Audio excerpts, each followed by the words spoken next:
하나님께서 오늘 예배 가운데 주시는 은총의 말씀은 신약성경 누가복음 24장 36절로부터 53절의 말씀입니다. 한 절씩 교독하겠습니다. 이 말을 할 때에 예수께서 친히 그들 가운데 서서 이르시되 너희에게 평강이 있을지어다 하시니 그들이 놀라고 무서워하여 그 보는 것을 영으로 생각하는지라. 예수께서 이르시되 어찌하여 두려워하며 어찌하여 마음에 의심이 일어나느냐. 내 손과 발을 보고 나인 줄 알라. 또 나를 만져보라. 영은 살과 뼈가 없으되 너희 본 바와 같이 나는 있느니라. 이 말씀을 하시고 손과 발을 보이시나 그들이 너무 기쁨으로 아직도 믿지 못하고 놀랍게 여길 때 이르시되 여기 무슨 먹을 것이 있느냐 하시니 이에 구운 생선 한 토막을 드리니 받으사 그 앞에서 잡수시더라. 또 이르시되 내가 너희와 함께 있을 때에 너희에게 말한 바 곧 모세의 율법과 선지자의 글과 시편에 나를 가르쳐 기록된 모든 것이 이루어져야 하리라 한 말이 이것이라 하시고 이에 그들의 마음을 열어 성경을 깨닫게 하시고 또 이르시되 이같이 그리스도가 고난을 받고 제3일에 죽은 자 가운데서 살아날 것과 또 그의 이름으로 죄사함을 받게 하는 회개가 예루살렘에서 시작하여 모든 족속에게 전파될 것이 기록되었으니 너희는 이 모든 일의 증인이라. 볼지어다 내가 내 아버지께서 약속하신 것을 너희에게 보내리니 너희는 위로부터 능력으로 입혀질 때까지 이 성에 머물라 하시니라. 예수께서 그들을 데리고 베다니 앞까지 나가사 손을 들어 그들에게 축복하시더니 축복하실 때에 그들을 떠나 하늘로 올려주시니 그들이 그에게 경배하고 큰 기쁨으로 예루살렘에 돌아가 늘 성전에서 하나님을 찬송하니라. 아멘. 샬롬. 네. 하나님은 우리에게 샬롬을, 평강을, 안식을, 화평 주시기를 원하십니다. 예수님은 우리에게 평강하라고 인사하십니다. 십자가에서 죽으시고 부활하신 예수님께서 제자들에게 다시 나타나신 후에 그 첫 마디 인사가 뭐냐? 너희에게 샬롬, 평강이 있을지어다 라고 인사하셨습니다. 이 말씀은 단순한 인사가 아닙니다. 부활의 능력이 담겨있는 인사고 평강이 진짜 너희 가운데에 있게 되기를 바라는 하나님의 염원이 담긴 선언이었습니다. 이 땅을 살아가는 우리 모두는 다 문제가 있습니다. 문제 없는 사람이 있습니까? 자, 옆에 있는 분들 얼굴 한번 보시기 바랍니다. 이해해 보시기요. 당신에게는 문제가 있군요. 네. 이 선언에 피해갈 수 있는 사람은 아무도 없습니다. 모두가 다, 서너 가지 문제 다 있고요. 그 문제는 우리에게 불안을 일으키고 두려움을 심습니다. 그런데 오늘 이 불안과 두려움 가운데 살아가는 우리에게 그러므로 진짜 필요한 것이 뭡니까? 단연코 필요한 것이 그것은 바로 평강입니다. 오늘 샬롬, 안식이, 평강이, 위로가, 화평이 있을지어다라고 하는 샬롬이라고 하는 이 인사는 문제를 마주하고 살아가는 인간에게 가장 중요한 것을 기원하는 인사가 아니겠습니까? 미국 실리콘밸리 하면 세계적으로 컴퓨터, 반도체, IT, AI 등 첨단과학을 이끌어가는 빅테크 지역입니다. 세계의 공학 인재들이 몰리는 곳이죠. 2022년 전에 한 해 수만 명씩 전 세계에 진짜 뛰어난 인재들을 뽑아서 신입사원으로 채용을 했습니다. 그런데 2022년 말부터 이 실리콘밸리 지역 그리고 빅테크 기업들이 대규모 감원에 돌입을 했습니다. 2022년 11월 한 달 동안 이제 코로나가 이제 거의 마무리되어 이제 가려고 하는 그런 시점에 실리콘밸리 11월 달 2022년 11월 한 달 동안 실리콘밸리 전체 기업들 가운데의 해고가 11월 달에 52,771명이 해고되었습니다. 그리고 연간 총 8만 명 이상이 감원되었습니다. 이유가 뭘까요? 이유가 뭐냐면 그때부터 서서히 생성형 인공지능 컴퓨터가 나왔기 때문입니다. 그래서 전 세계에 아주 유명한 대학의 그 수석한 인재들, 그 인재들 뽑아 쓰느니 생성형 AI한테 일을 맡기면 더 잘하는 거예요. 3, 4년간 그 실리콘밸리에서 훈련받은 사람들이 하는 일보다 생성형 AI한테 맡기면 더 일을 잘하는 거예요. 그러니까 아주 그냥 괜찮은 컴퓨터 하나 구입해가지고 AI 프로그램 하나 구입하면 사원들을 고용하는 그 막대한 임금을 줄일 수가 있는 것이죠. 그래서 AI를 관리하고 AI에게 업무를 지시할 수 있는 상당한 능력자들 30%를 제외한 70%는 대규모 감원이 시작된 것입니다. 말 좋아서 감원이고 해고였습니다. 그래서 세계 최고의 빅테크 지역 실리콘밸리에 있는 회사에 취업했다고 해서 안심할 수 없습니다. 공학 박사학위를 땄다고 해서 마음 놓고 있을 수가 없습니다. 그 지역에서 어느 정도 기반을 마련했다고 조금 실력을 쌓았다고 택도 없는 소리입니다. 정말 뛰어난 실력과 경험을 갖추지 않는 한 언제 해고 명령을 받을지 알지 못하는 세상이 되었습니다. 실리콘밸리뿐만 아닙니다. 여러분, 저도 어찌 될지 모르겠습니다. 여러분, 설교하는 AI가 등장해가지고 여러분들 감성에 맞추어서 진짜 똑똑하게 영감 있는 목소리를 막 구사하면서 하는 AI가 이 자리에 서서 할지도 모르겠습니다. 그래서 여러분, 이처럼 실리콘밸리의 뛰어난 인재들도 불안하고 두려운 세상이 되었으니까 보통의 사람들이 가지는 두려움은, 불안은 얼마나 크겠습니까? 제가 지금 여러분들에게 질문할 텐데 무조건 여러분들이 이렇게 답하시면 정답입니다. 샬롬이라고 답하시기 바랍니다. 크게 답하시기를 바랍니다. 실직을 하고 다시 직장을 찾아야 하는 가장이 가지는 그 마음에는 불안과 두려움이 가득할 것입니다.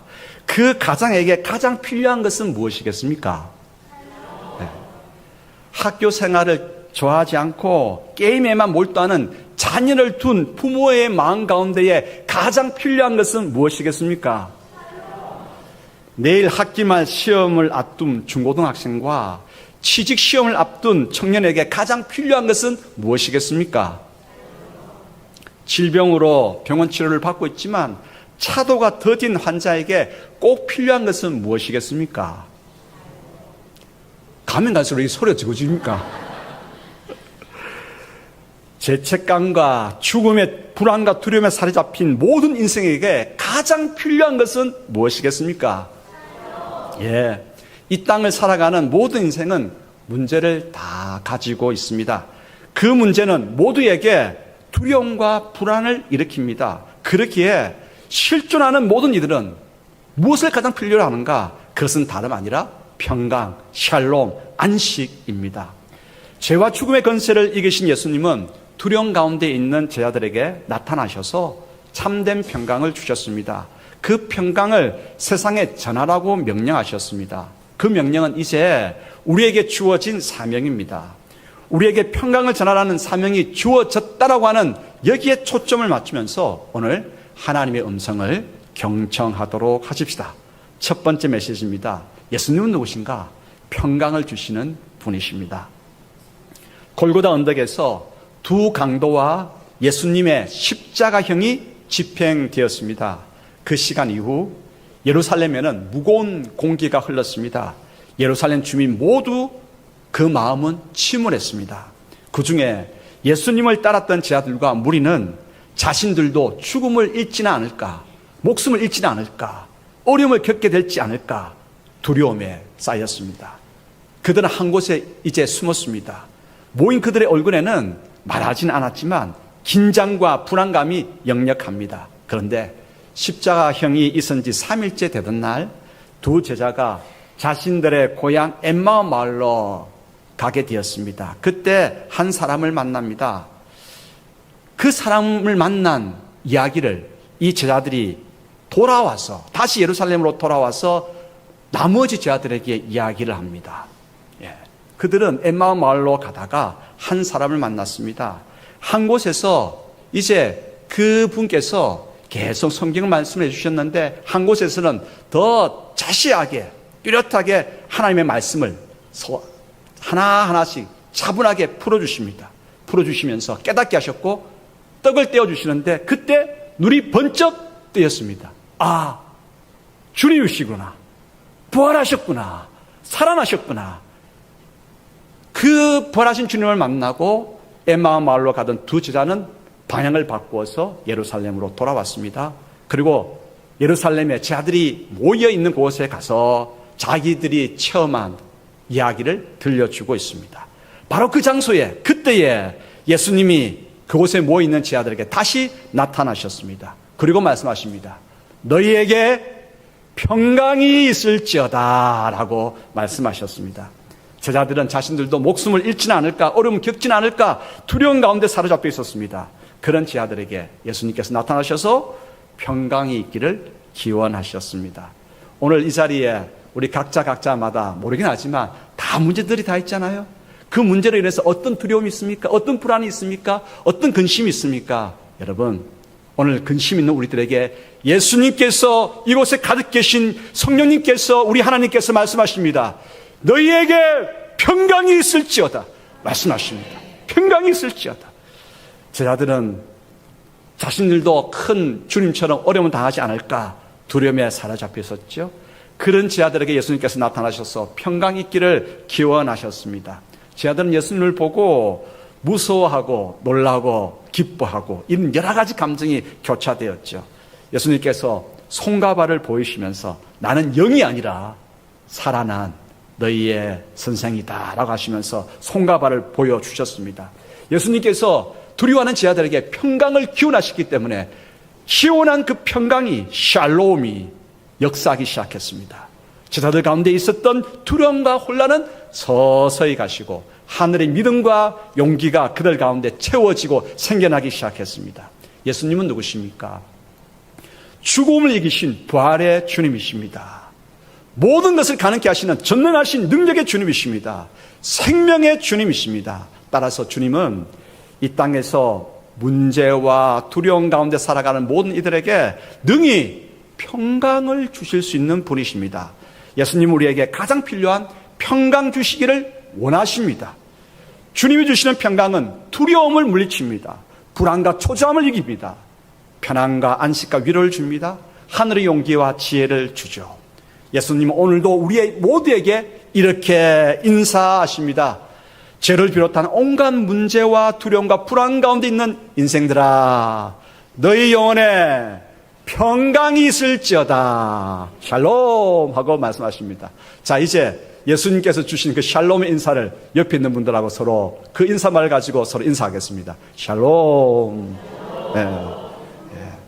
우리가 예수님을 전해야 할 까닭이 여기에 있습니다. 모든 인간에게는 이 평강이 필요로 하기 때문입니다. 예수님의 평강은 죄와 죽음이 주는 불안과 두려움을 이기게 합니다. 예수님이 주시는 평강은 모든 사람이 들어야 할 복음입니다. 우리는 예수님의 평강을 전해야 할 사명이 있습니다. 나이가 드신 어르신들, 나는 이제 이 사명에서 좀 벗어나지 않았나, 나이 들었으니까 내가 무슨 일을 하겠나. 여러분, 무슨 일을 한다면요, 여러분들에겐 참으로 귀한 일이 맡겨져 있습니다. 나이 드신 어르신들, 제 말에 귀를 쫑긋 들어보시기 바랍니다. 우리 유행가 가운데에 내 나이가 어땠어? 라고 하는 게 있지 않습니까? 사랑하기에 딱 좋은 나이인데 그거 바꿔보겠습니다. 나이가 드신 어르신들은 전도하기에 딱 좋은 나이입니다. 왠지 아십니까? 나이가 들었기 때문에 죽음이라고 하는 것을 늘 생각하게 되어 있습니다. 어르신들은 죽음에 대한 두려움이 있고요, 죽음 이후에 세상은 어떠할까, 거기에 대한 늘 생각을 가지고 있고요, 어떤 분들은 죽음의 공포에 눌려 있습니다. 그러므로 그러한 생각을 가지고 있는 이제 연령대가 나이 드신 어르신들 있잖아요. 그래서 천국에 대한 확신과 예수 그리스도의 죄사함에 대한 확신을 가지고 있는 믿음의 교우들이, 어르신들이 전도하기에, 그 말동무들에게 전도하기에 딱 좋은 나이이죠. 또한 일의 무게가 가장 많이 걸려있는 40대, 50대, 여기에 40대, 50대 우리 교우들을 격려합니다. 하나님께서 여러분들을 지원하십니다. 평강이 있을지어다 우리 하나님께서 말씀하십니다. 40대, 50대 가정을 책임지고 그때 왕성히 일해야 할 그런 때에 일의 무게가 참으로 무겁습니다. 무겁습니다. 하나님께서 알고 계십니다. 여러분 낙심하지 마십시오. 하나님께서 여러분들과 함께 하십니다. 30, 40대 그만큼 무거운 힘의 그 일의 무게, 그리고 해고와 이직의 그러한 두려움과 불안 가지고 있죠. 그래서 40대, 50대에도 평강의 복음이 진짜 필요합니다. 나머지 나이대도 마찬가지입니다. 청년들은 청년들대로, 청소년들은 청소년들대로, 아동들은 아동들대로 모두가 평강을 필요로 합니다. 그래서 우리는 힘써 평강의 복음, 예수 그리스도가 전하는 평강의 복음을 전해야 합니다. 두 번째 교훈입니다. 예수님은 성경을 깨닫게 하십니다. 성경을 깨닫게 하셔서 예수님이야말로 평강을 주시는, 죄의 모든 굴레에서 자유케 하시는, 평강을 주시는 구세주이심을 깨닫게 하십니다. 부활하신 예수님은 실망과 슬픔과 두려움 가운데 고향 엠마오로 가는 두 제자에게 나타나셨습니다. 그들에게 성경을 처음부터 끝까지 차근차근 구약 성경을 말씀하여 주셨습니다. 그 모든 구약의 예언이 바로 자신에 대한 예언인 것을 말씀하여 주셨습니다. 두 제자는 성경의 말씀을 차분히 설명을 듣고 난 다음에 부활하신 예수님을 발견하게 되었죠. 예수님을 깊이 체험할 수 있는 방법이 뭐냐? 성경 속으로 들어가십시오. 성경 앞에 앉아보십시오. 하나님의 말씀을 들어보십시오. 그 말씀이 우리를 생명의 주 예수 그리스도께로 이끌어가고 생명의 능력을, 예수 그리스도 안에 있는 생명의 능력을 체험하게 합니다. 엠마오 마을로 가는 두 제자에게 주님께서 하셨던 이야기, 한번 천천히 우리 교동 말고 함께 속도를 맞추어서 읽어보도록 하겠습니다. 누가복음 24장 25절로부터 32절입니다.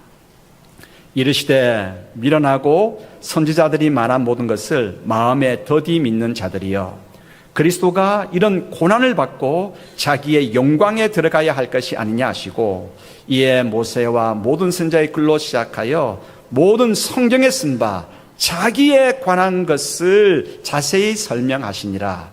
그들이 가는 마을에 가까이 가매 예수는 더 가려 하는 것 같이 하시니, 그들이 강권하여 이르되 우리와 함께 유하사이다. 때가 저물어 가고 날이 이미 기울었나이다 하니, 이에 그들과 함께 유하로 들어가시니라. 그들과 함께 음식 잡수실 때에 떡을 가지사 축사하시고 떼어 그들에게 주시니, 그들의 눈이 밝아져 그인 줄 알아보더니 예수는 그들에게 보이지 아니하시는지라. 그들이 서로 말하되 길에서 우리에게 말씀하시고 우리에게 성경을 풀어주실 때에 우리 속에서 마음이 뜨겁지 아니하더냐. 아멘. 예수 그리스도, 진리, 생명, 능력의 예수 그리스도를 체험하는 비결은 다른 데 있지 않습니다. 생명의 말씀을 가까이 하십시오. 생명의 말씀을 묵상하십시오. 생명의 말씀을 우리가 경청하십시다. 그럴 때에 생명의 주 예수 그리스도께서 우리 가운데 역사하심을 우리가 크게 체험하고 예수 그리스도를 깨닫게 될 것입니다. 예수님은 엠마오 길에서 뿐만 아니라 예루살렘에 모인 제자들이 모인 그곳에도 나타나셨습니다. 그곳에서 그들에게, 다른 모든 제자들에게 선지자의 글과 시편에 기록된 말씀을 설명하셨습니다. 주님이 찬찬히, 그리고 더욱더 반복해서 들려줌으로써 성경의 말씀은 오늘 평강을 주시는 예수 그리스도에 대한 예언의 말씀인 것을 그들은 발견하게 된 것이죠. 다시 한번 또 읽어보십시다. 24장 44절로부터 48절, 성령의 감동이 우리 모두에게 있게 되기를 소원합니다. 또 이르시되 내가 너희와 함께 있을 때에 너희에게 말한 바 곧 모세의 율법과 선지자의 글과 시편에 나를 가리켜 기록된 모든 것이 이루어져야 하리라 한 말이 이것이라 하시고, 이에 그들의 마음을 열어 성경을 깨닫게 하시고, 또 이르시되 이같이 그리스도가 고난을 받고 제3일에 죽은 자 가운데서 살아날 것과 또 그의 이름으로 죄사함을 받게 하는 회개가 예루살렘에서 시작하여 온 족속에게 전파될 것이 기록되었으니 너희는 이 모든 일의 증인이라. 아멘. 복음 전도는 뭡니까? 복음 전도는 예수님이 누구신지를 알려주는 것입니다. 예수님이 평강이 필요한 모든 자들에게 평강을 주시는 바로 그 메시아이심을 전하는 것입니다. 죽음은 모든 인생에게 닥치는 가장 큰 문제입니다. 죽음은 그래서 모든 인생에게 두려움과 불안을 심습니다. 하지만 예수님은 죽음을 이기셨습니다. 생명을 가지고 부활하셨습니다. 그 주님께서 우리에게 서셨습니다. 죽음 가운데 두려워하는 모든 인생들 가운데에 죄의 무거운 짐 지고 있는 우리 모두에게 부활의 주님께서 말씀하십니다. 평강이 있을지어다. 평강이 있을지어다. 평강을 주시는 구원의 주님이 누구십니까? 바로 예수 그리스도이십니다. 예수님은 부활의 주님이시고 생명의 주님으로서 우리의 구원자가 되십니다. 구원자 예수님을 전하는 바로 이것이 바로 복음 전도이지요. 이 사실 성경에 기록되어 있습니다. 성경을 차분히 읽어갈 때에 예수 그리스도께서 우리에게 자신에 대한 그림을, 성경은 자신에 대한 그림을 우리로 하여금 깨닫게 하십니다. 세 번째 교훈입니다. 예수님은 누구신가? 증인으로 살아가도록 우리에게 성령을 보내주시는 분이 예수님이십니다.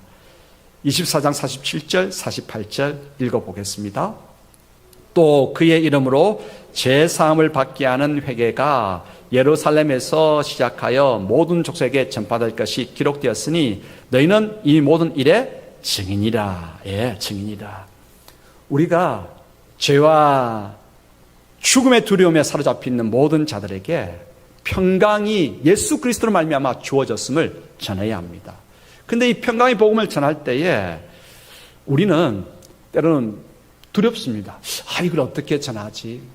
나는 언변이 좋지 않은데, 괜히 언변이 좋지 않은 내가 전하다가 오히려 복음을 가로막지는 않을까? 그런 두려움이 있습니다. 그러나 여러분 담대하십시다. 복음을 전하는 것은 일단 우리가 복음을 내뱉어야 됩니다. 중요한 게 이겠습니다. 복음을 내뱉어야 됩니다. 복음을 전해야 됩니다. 입을 열어서 복음을 전해야 됩니다. 그 다음은 하나님께서 하십니다. 복음은 사도 바울이 말했던 것처럼 말의 능력이 있지 않습니다. 인간의 입술에 그러한 구변의 유창함에 있지 않습니다. 무엇이 있습니까? 성령님의 감동에 달려 있습니다. 주님께서 평강을 주시는 모든 인생들은 다 평강이 필요한데, 내가 사랑하는 그 영혼들에게 평강이 있기를, 주님 만나서 평강이 있기를 간절히 바라는 그 마음으로 주님께서 평강이십니다. 주님께서는 형제에게 평강 주기를 원합니다. 라고 그 말을 열면 나머지는 하나님께서 하십니다. 그래서 예수님께서 약속해 주셨습니다.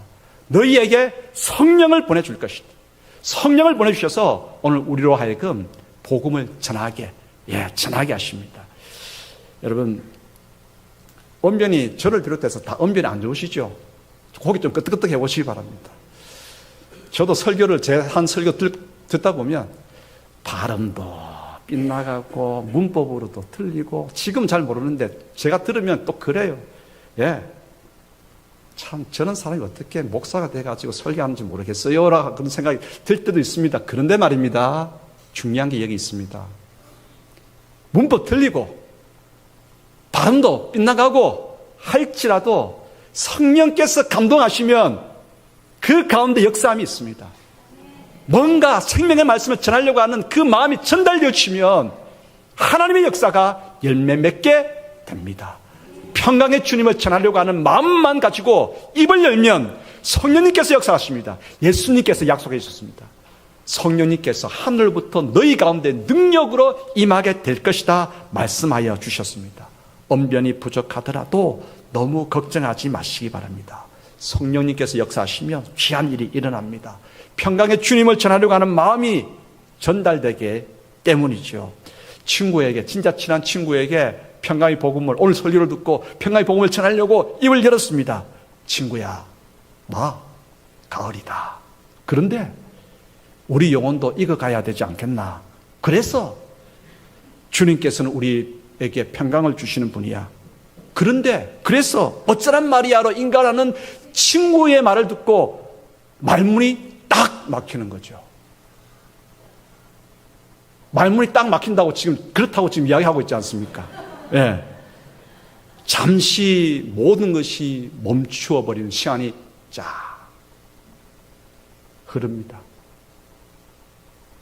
그리고 나는 더 이상 무슨 말을 해야 될지 모르겠습니다. 설교를 들을 때는 그래, 평강을 전하시는 주님을 전해야 되겠다 뜨거운 마음이 있었는데, 그런데 어쩌란 말이야 라고 반응하는 친구 말에 마음이 다 막히고 말았습니다. 그래서 말 못하는 자신이 너무나 원망스럽고 눈물이 핑 돕니다. 그게 더 이상 많이 나오지 않습니다. 근데 이게 능력입니다. 친구야, 그게 복음을 전하는 사람의 말 언변이 서툴러서 더 이상 말 나오지 않는 그게 눈물 핑 도는 그 모습에 친구가 감동을 받습니다. 성령의 능력은 나에게만 주어지는 것이 아니라 환경 가운데 역사하고 상대에게도 역사합니다. 됐다, 알았다. 그러면 어찌면 되겠노? 네, 다음 주에 내 따라 예배드리러 평강의 주님을 예배하러 가자. 그래서 예배드리러 한번 참석했다가 지금 집사님이 되신 분들이 요 중에도 몇 분 계십니다. 그렇습니다. 전혀 바뀔 것 같지 않은 분들도 몇 마디 하지 않았는데 가슴을 여는 역사가 일어납니다. 그건 뭡니까? 성령의 감동입니다. 오늘 우리에게 예수님께서 약속하셨습니다. 너희에게 하늘로부터 능력이 임할 때까지 너희는 예루살렘에서 기도함으로 기다리라고 말씀하십니다. 사도행전 1장 8절에 보면 성령이 너희에게 임하시면 너희가 권능을 받고 예루살렘과 유대와 사마리아와 땅끝까지 이르러 내 증인이 되리라. 평강을 주시는 주님은 예수 그리스도이십니다. 예수 그리스도께서 문제와 죽음 가운데 있는 모든 두려움과 떨림 가운데 있는 우리에게 평강을 주십니다. 그분이 주님이십니다. 담대하게 고백해 하십니다. 성령의 능력이 임하시면 그렇습니다. 놀란 일이 일어납니다. 10월, 11월은 용원 추수의 달로 정하고 우리 교회가 힘써 전도하려고 계획하고 있습니다. 가족, 형제, 친지, 이웃, 동료, 자주 만나는 모든 이들에게 평강의 주님을 힘써 전하도록 하십시다. 오늘 그들은 이 복음을 듣고 불안과 두려움에서 평강의 주님을 만나게 될 것입니다. 네 번째 교훈입니다. 주님께서는 증인으로 살아가려고 하는 하나님의 백성들에게, 자녀들에게 축복하십니다. 증인의 삶을 살아가는 그들을 축복하십니다. 여러분, 우리가 복음을 전할 때 복음을 전하면서 우리는 기쁩니다. 우리의 사명을 감당하고 있으니까 기쁘고, 또 복음을 듣고 있는 분들이 듣고 예정된 영혼은 어떻게 됩니까? 믿게 되거든요. 예정된 영혼들은 믿게 되면 그것을 보면서, 그 열매를 보면서 보람을 느끼게 됩니다. 그리고 믿든지 돌아오든지 않든지 간에 어쨌든 복음을 듣는 모든 사람들은 다 뭡니까? 어쨌든 복음을 듣게 되니까 복된 은혜가 아니겠습니까? 듣는 사람도 은혜이고 복음 전하는 사람이 열매 맺는 것을 보면서 감동되고 보람이 생기고, 정말 중요한 건 여기 있습니다. 주님께서는요, 이제 하늘로 승천하시기 전에 제자들을 축복하셨습니다. 복음의 증인, 평강을 전하시는 예수 그리스도를 전하고자 마음먹고 실천하는 당신의 자녀들에게, 제자들에게 축복하셨습니다. 그러므로 무슨 일을 하든지 하나님께서는 우리의 걸음 가운데에 힘 주실 것입니다. 지혜가 필요할 때에 지혜를 주실 것이고, 능력이 필요할 때 능력을 주실 것이고, 걷는 걸음마다 걸음을 가로막고 있는 모든 문제들을, 장애물들을 걷어내 주실 것입니다. 하늘의 놀라운 신령한 복과 땅의 기름진 복으로 채워 주실 것입니다. 복음 전도할 때 여러분, 물질도 많이 필요합니다. 그렇지 않습니까? 맨날 나한테 밥 사줘, 차 사줘 이렇게 하면서 복음 전할 수 있습니까? 예? 될 수 있으면 대접하고 나누어 주고 흘려보내고 많이 위로하고 격려하는 가운데서 복음 전하지 않겠습니까? 그렇게 할 수 있도록 하나님께서는 우리에게 건강도 주십니다. 체력도 주십니다. 물질도 주십니다. 우리가 하나님 모든 일 가운데에 하나님께서 복 내려 주십니다. 그래서 증인의 삶을 잘 감당할 수 있도록 은총 베풀어 주십니다. 여러분들 가운데 축복합니다. 하나님의 놀라운 은혜를 경험하기 위해서 오늘 증인의 삶을 살아가는 모든 이들에게 복 내려주시는, 은총 내려주시는 예수 그리스도의 은혜를 크게 경험하는 모두가 되기를 소원합니다. 기도하겠습니다. 아버지 하나님, 우리 모두는 두려움과 떨림과 불안 가운데 살아가고 있습니다. 평강을 선포하시는 예수 그리스도가 우리 모두는 필요합니다. 예수 그리스도여 오셔서 우리에게 평강을 허락하여 주시고 우리 또한 이 평강을 체험하고 힘써 모든 사람들에게 평강을 전하는 증인으로서 살아갈 수 있도록 도와주시기를 소원합니다. 이곳에 성령이 충만히 임하시고 우리 모두에게 하늘의 기름을 부으시고 능력의 기름을 부으시고 평강의 기름을 허락하여 주시옵소서. 예수 그리스도 이름으로 기도드리옵나이다. 아멘.